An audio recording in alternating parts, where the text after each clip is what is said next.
Queridas escuchas, pues qué felicidad que llegamos al final de otra gran lectura para desarrollar nuestro mundo interior y nuestra conciencia. Estamos llegando al epílogo y a la lista escatológica de Sheldon Koepp en su libro Si encuentras al Buda en el camino, mátalo. Y la verdad me siento muy orgullosa de mí y de nosotras, porque ha aumentado la lectura que hago, ha aumentado mi claridad y mi interés, y ha aumentado mi capacidad de concentración al grabar estas lecturas para todas nosotras. Así que son muchos beneficios, además de los interesantes contenidos que nos ha compartido este autor. Ya estoy saboreando la siguiente lectura que les compartiré, pero no me voy a adelantar.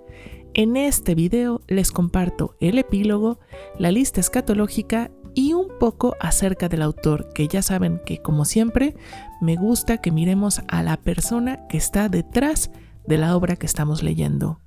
Así que muy bienvenidas, pónganse cómodas y comencemos.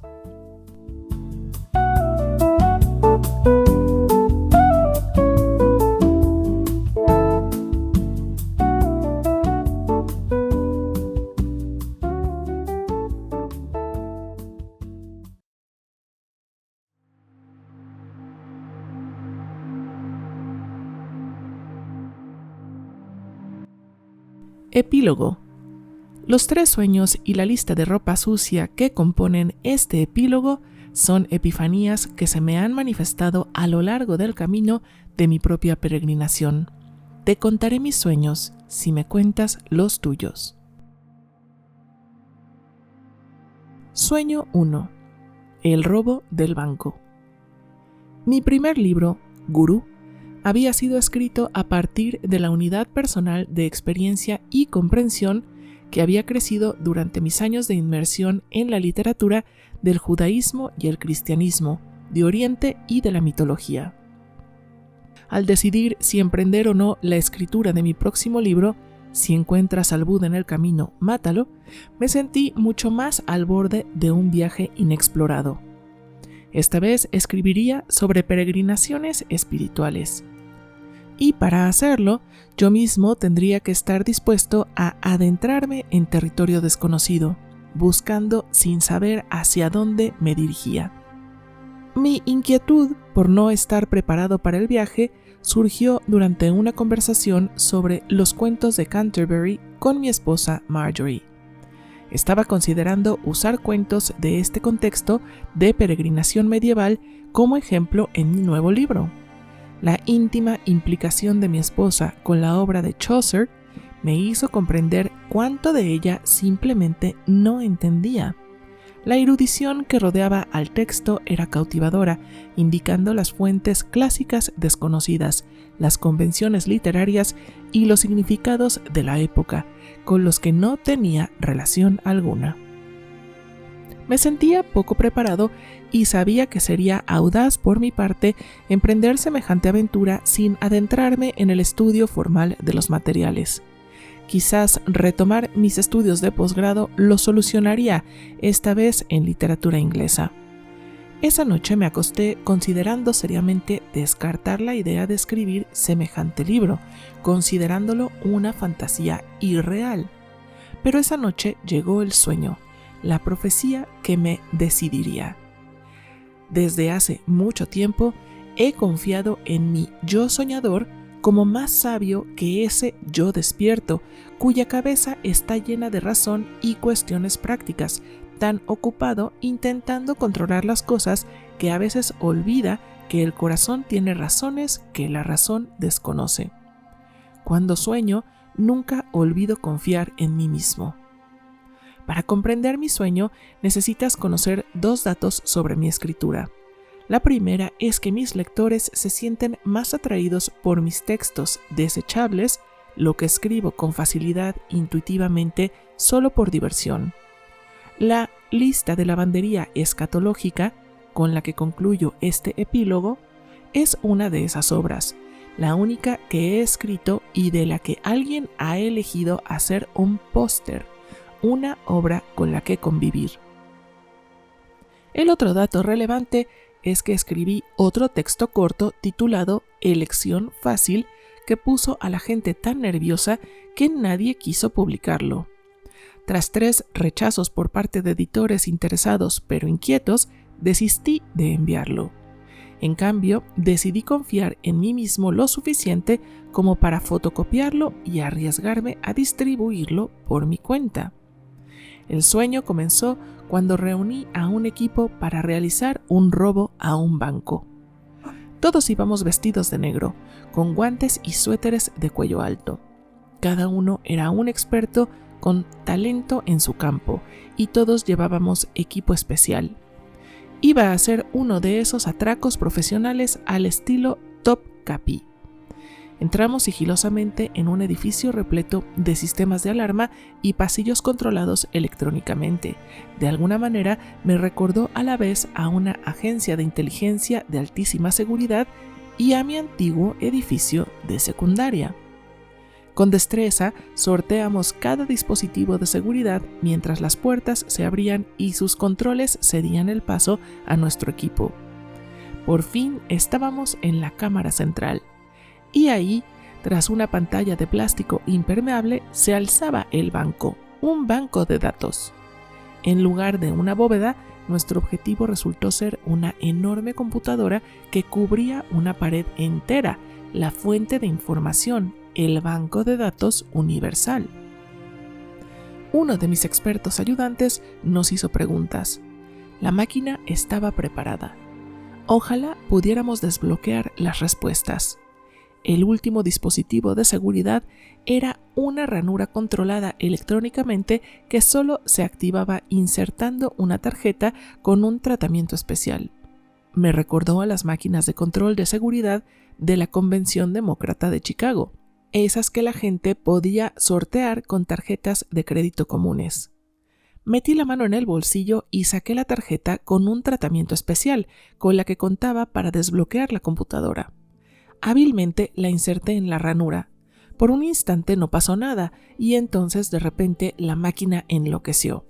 Los circuitos de relés se activaron, las luces destellaron y sonaron las trompetas. Flujos de datos fluían como un desfile de cintas de teletipo. Lo habíamos logrado.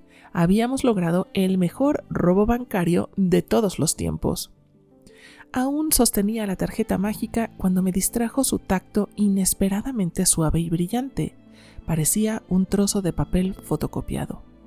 Miré la tarjeta y descubrí que, en lugar de una tarjeta de crédito con tratamiento especial, sostenía en la mano algo que no había visto en años. Era un ticket de lavandería china, de esos que mi madre me decía que nunca debía perder si quería recuperar las camisas limpias que necesitaba.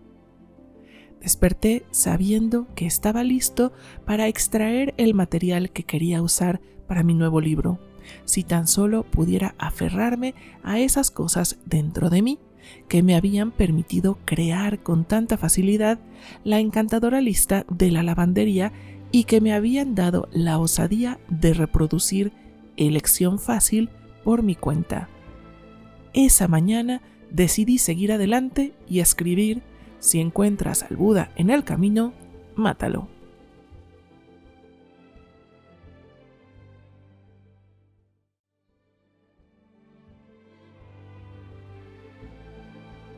Sueño 2.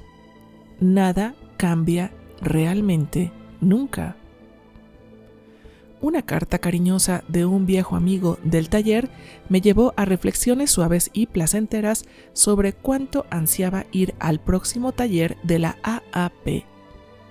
Amigas, investigué qué es la AAP y es la American Academy of Psychotherapists, o sea, Academia Americana de Psicoterapeutas.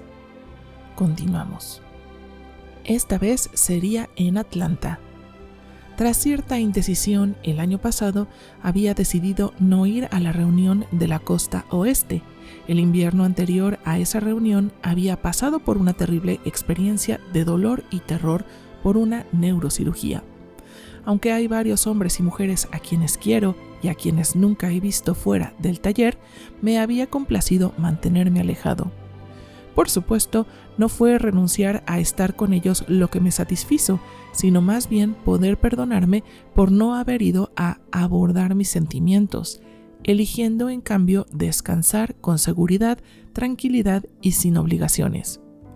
Las experiencias en los talleres a lo largo de todos estos años han sido siempre valiosas, y más recientemente, gracias a Dios, la balanza se ha inclinado cada vez más. Del miedo a lo que pudiera pasar, a la emoción de esperar una experiencia que sin duda sería divertida, aunque a veces aterradora. Para mí, las experiencias del taller no tienen nada que ver con el tema ni con la estructura contra la que luchan los participantes, y mucho menos con los aspectos sociales del encuentro. Para mí, la esencia no es ni estructurada ni social, sino abierta y personal. El movimiento y el encuentro dentro de los grupos abiertos, día tras día superando el escondite, el acercamiento al tocar y ser tocado, para mí eso es el taller. Y fue con eso con lo que fantaseé esa noche. Disfruté de mis reflexiones sin ser consciente en ningún momento de mi temor. Mi cama estaba cálida y cómoda y el sueño llegó como una profundización del placer. En mi sueño me encontraba ya en Atlanta. El taller era un torbellino caleidoscópico de afecto y emoción, de viejos y nuevos amigos, de llanto, de lucha y de amor. Y todo era tan bueno.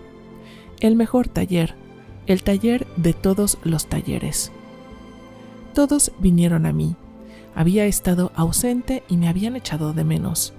La noche oscura de mi enfermedad había pasado y todos se alegraron de verme vivo, unido y aún yo mismo. Y me alegré muchísimo de haber sobrevivido. Incluso me veía guapísimo y todos estaban contentos de cómo me sentaba el peso que había perdido. Y además estaba mi libro. La noche del sueño aún no se había publicado, seguía sudando las últimas semanas esperando a ver cómo sería recibido. En secreto, por supuesto, deseaba un éxito clandestino a pesar de las críticas. Pero en el sueño ya se había publicado y había resultado significar todo lo que me atrevía a desear, especialmente para estas personas cuya respuesta significaba tanto para mí. De repente, todo cambió. Era la hora de cenar y la hora de cenar en un taller es para mí como la hora de cenar en cualquier otro tipo de reunión que he evitado durante tantos años. Todo era mantelería y cristal, metal y porcelana. El juego libre de los grupos había dado paso a las largas mesas ordenadas, tenedor sobre servilleta, plato con perejil, cuchillo y cuchara, y el agua a degustar hasta que llegara la comida. Las personas sentadas en la mesa que me habían asignado me eran familiares, pero cada una estaba sentada entre dos, una frente a otra. Sonrieron y me saludaron con la mano, pero sentí el mismo miedo de siempre. Sin embargo, como justo antes me había sentido tan bien, entré, pero sintiéndome intrusivo a pesar de su naturalidad y cordialidad. Con una sonrisa y un sutil cambio de postura, me dieron la bienvenida a la conversación en curso durante la cena. Intenté escuchar con todas mis fuerzas, de verdad, pero era como siempre. Simplemente no entendía lo que decían. Era como si hablaran un idioma extranjero. Nunca aprendí a entender ni a hablar la jerga social que todos parecen usar para llevarse bien y ser amables. No pude hacerlo de niño y no puedo hacerlo ahora. Esa timidez tan antigua, tan terriblemente dolorosa, seguía allí y seguía doliendo tanto como siempre. Por supuesto, estuve tentado a hacer mi parte de tachar todo de superficial y sin sentido, pero sabía, como siempre lo sé, que el desconcierto y el vacío en ese momento eran míos, no suyos. Pero este era el maravilloso taller de talleres, este era el tiempo de mi tiempo. Así fue como me resistí a expresar el sarcasmo con el que habría intentado herirlos por estar juntos en un lugar donde yo no podía estar, ni me alejé como si fuera hacia algo importante. Quizás si esperaba en un taller así, incluso esto podría ser diferente. Sin ninguna pausa en su conversación, que aún no podía seguir, pasaron un porro y luego otro. Hace 1000 años, al parecer, fumé mi ración y más de la que me correspondía cuando podía. Después de probar la hierba por primera vez a los 15 años y continuar durante varios años con muchos días que se sucedían suavemente uno tras otro sin que me aclarara, dejé de fumar. Intenté beber, pero eso solo me dejó fuera de esto sin llevarme a ningún otro lugar. Desde entonces, cuando una pipa o un porro llegan a mi puerta, simplemente los paso sin comentarios y sin arrepentimientos. Pero esta vez fumé a mi vez porque este momento mágico sería diferente. Después de un rato estaba drogado. Fue bueno y me llenó de nostalgia, pero no lo hice. Estar drogado nunca me había dejado ir a ningún lado con nadie más. Hubo momentos, pero sobre todo fueron ilusiones. E incluso ahora lo disfrutaba, pero seguía sin poder entender una maldita palabra de lo que decían los de la mesa. Ni siquiera sabía cómo decirles que estaba fuera de esto. Fue entonces cuando finalmente lo entendí. Así es como iba a ser. Podría perder 25 kilos y ser hermoso. Podría escribir mi libro de libros y tener un éxito clandestino. Incluso podría morir y renacer. Pero no importa qué, siempre sería tan dolorosamente tímido y tan desconcertado por la charla social que une a las personas, tan tímido y tan desconcertado como lo había sido desde que era un niño. Sin saber qué decir para irse sin herir, empujé mi silla hacia atrás, me puse de pie torpemente y me alejé en silencio. Cuando desperté supe, por primera vez, otra vez, que nada cambia realmente. La timidez es mía, me guste o no. Es lo mejor de mí y lo peor de mí. Y solo el encubrirlo, el esconderlo, el huir de ello, no soy yo. Y para bien o para mal, todo eso que no soy yo, también soy yo.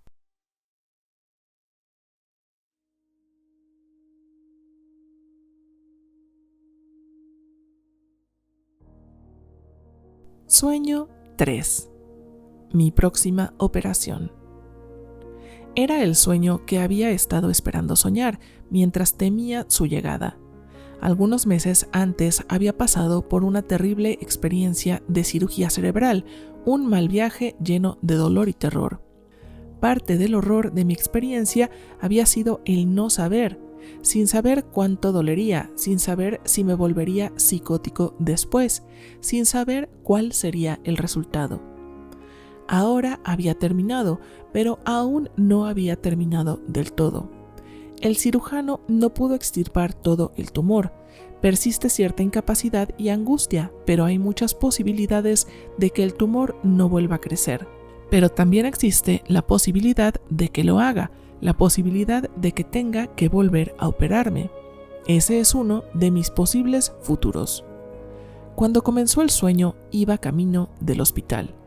Desde el principio, de alguna manera, supe que no estaba reviviendo una cirugía pasada, sino que me dirigía a la siguiente. Esta vez sabía qué avión tomar a Boston, dónde encontrar un taxi que me llevara al hospital, incluso qué entrada usar. Siguió un torbellino de impresiones familiares, de procedimientos administrativos mientras firmaba, me asignaban una habitación y me sometían a preparativos preliminares y pruebas diagnósticas. Los conocía todos. Ya había pasado por eso antes. Muy pronto me pusieron otra bata, me sujetaron a una mesa y me llevaron en silla de ruedas a la antesala del quirófano. Reconocí y comprendí cada una de las máquinas médicas de soporte vital. Conocía bien la blancura y las brillantes luces fijas del techo. Ya había estado allí antes, así que me sentí extrañamente a gusto. Saludé a los médicos y enfermeras por mi nombre y cada uno me sonrió tranquilizadoramente al reconocerme. Solo hubo un cambio y fue uno feliz. Esta vez, la cirugía la realizaría el residente de neurocirugía chino, quien había sido el único miembro del personal que me recibió después de la última operación. En aquel entonces me desconcertó lo exhausto que me sentí después de la cirugía. Su explicación fue sencilla y reconfortante y me llegó al corazón cuando dijo: «Es porque has dado la vuelta al mundo 6 veces». Durante los últimos meses había estado absorto en la lectura de poesía china antigua, así que cuando sonreímos al saludarme me sentí cerca de él y seguro al ponerme en sus manos. De repente llegó el momento. Me llevaron en silla de ruedas a través de las puertas dobles batientes hacia el quirófano. Comprendí lo que seguía. Reconocí al anestesiólogo cuando se acercó a la mesa. Y entonces sucedió. Justo cuando me puso la mascarilla, de repente lo supe. El mal viaje iba a comenzar de nuevo. De nuevo sería un momento de terror. De repente comprendí que, aunque sabía cómo llegar al hospital, entendía los procedimientos a los que me someterían, reconocía a todo el personal e incluso sentía una estrecha relación con mi cirujano chino, nada de esto cambiaría nada. Saberlo no serviría de nada. Volvería a despertar psicótico, desconcertado, aterrorizado y sumido en el horror del dolor, con mi futuro en una balanza incierta. No importa lo bien que preparara mi mente para la experiencia, el momento pertenecería a Dios.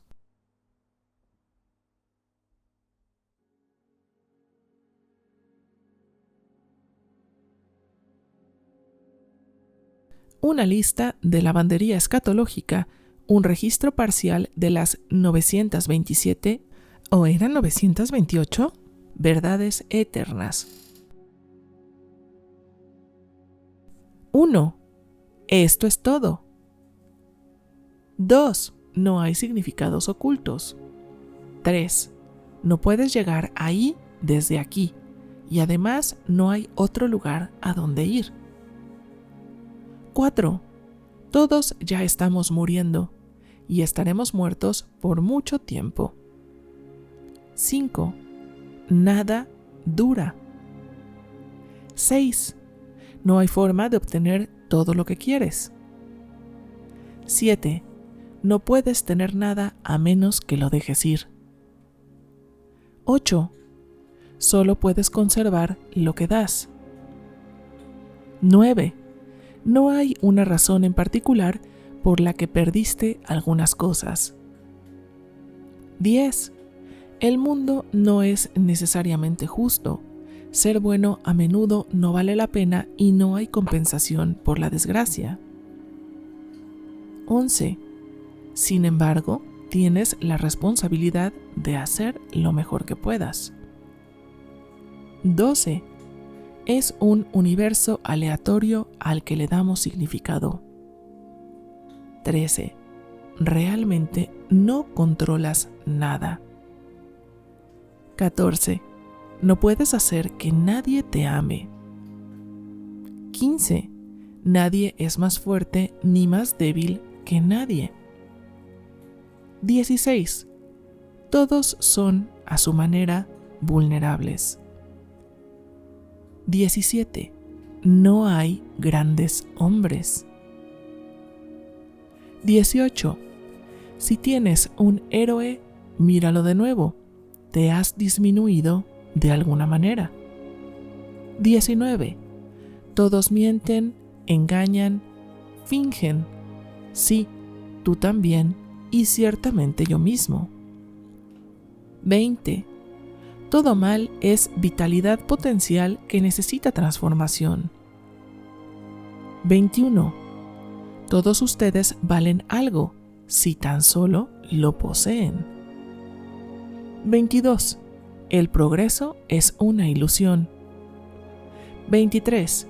El mal puede ser desplazado, pero nunca erradicado, ya que todas las soluciones generan nuevos problemas. 24. Sin embargo, es necesario seguir luchando por la solución. 25. La infancia es una pesadilla. 26. Pero es muy difícil ser un adulto que se cuida solo porque no hay nadie más que lo haga por ti. 27. Cada uno de nosotros está, en última instancia, solo. 28. Las cosas más importantes, cada hombre debe hacerlas por sí mismo. 29. El amor no es suficiente, pero seguro que ayuda. 30. Solo nos tenemos a nosotros mismos y el uno al otro. Puede que no sea mucho, pero es todo lo que hay. 31. Qué extraño que tan a menudo todo parezca valer la pena. 32. Debemos vivir dentro de la ambigüedad de la libertad parcial, el poder parcial y el conocimiento parcial. 33. Todas las decisiones importantes deben tomarse sobre la base de datos insuficientes. 34. Sin embargo, somos responsables de todo lo que hacemos. 35. No se aceptarán excusas. 36. Puedes correr, pero no puedes esconderte. 37. Es muy importante quedarse sin chivos expiatorios. 38. Debemos aprender el poder de vivir con nuestra impotencia. 39. La única victoria radica en la entrega a uno mismo. 40. Todas las batallas significativas se libran dentro de uno mismo. 41. Eres libre de hacer lo que quieras, solo necesitas enfrentar las consecuencias. 42. ¿Qué sabes con certeza? Y 43. Aprende a perdonarte una y otra vez.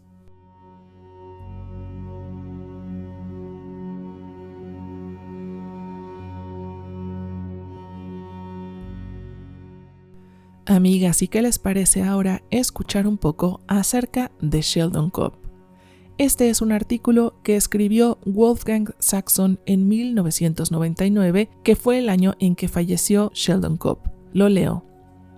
Sheldon Cope, 70 años, psicólogo que escribió sobre la autoestima.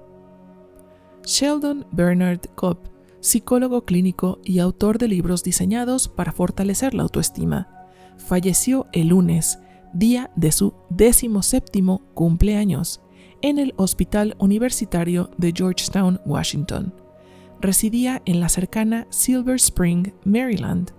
La causa fue una arritmia cardíaca y neumonía, según informó su familia. El Dr. Cope, quien ejerció en Washington durante 35 años, escribió 17 libros. Gran parte de sus escritos buscaba guiar a los lectores a encontrar la importancia en sus vidas. Un libro que recibió mucha atención fue Si encuentras al Buda en el camino, mátalo, publicado en 1972. Como muchos otros, fue publicado por Science and Behavior Books. En el libro, el Dr. Cope analizó las maneras en que las personas buscaban reconocer la importancia y el valor en sí mismas, en lugar de confiar en gurús. El libro sigue disponible en el sello New Age de Bantam. De vuelta a uno, una guía práctica para psicoterapeutas, 1977. Incluso una piedra puede ser maestra, 1985. Y El blues no es más que un alma buena que se siente mal. Pasos diarios hacia el crecimiento espiritual, 1992, también están impresos.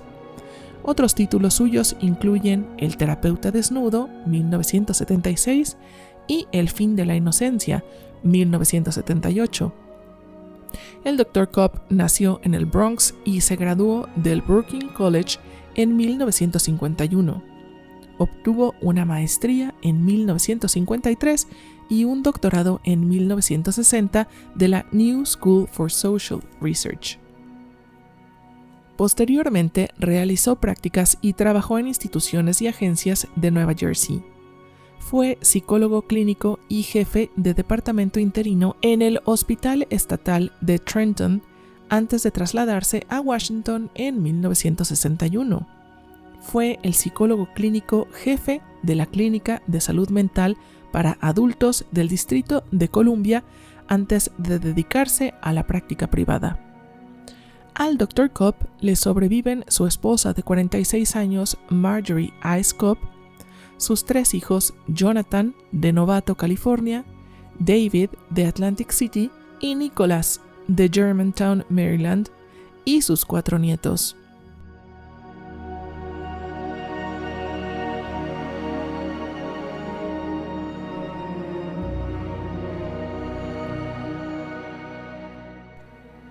Valiosas escuchas, pues hasta aquí llegamos con este hermoso libro escrito por Sheldon Cobb.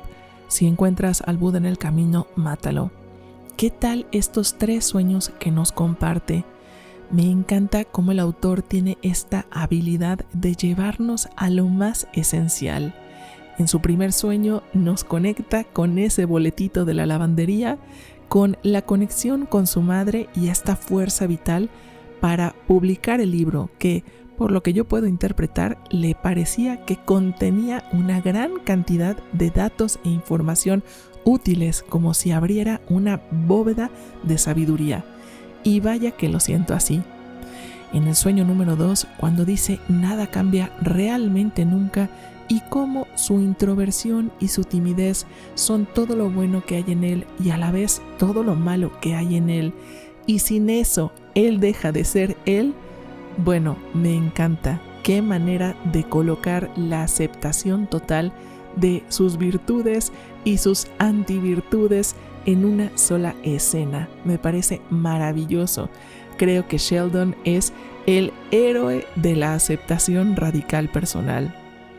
Y en su sueño número 3, el de la próxima operación, impresionante, ¿no lo creen? Cómo cierra con esta línea que aunque tengamos todo controlado, todo previsto, todo preparado, finalmente a la hora de la vulnerabilidad, el momento no es nuestro, el momento es de Dios.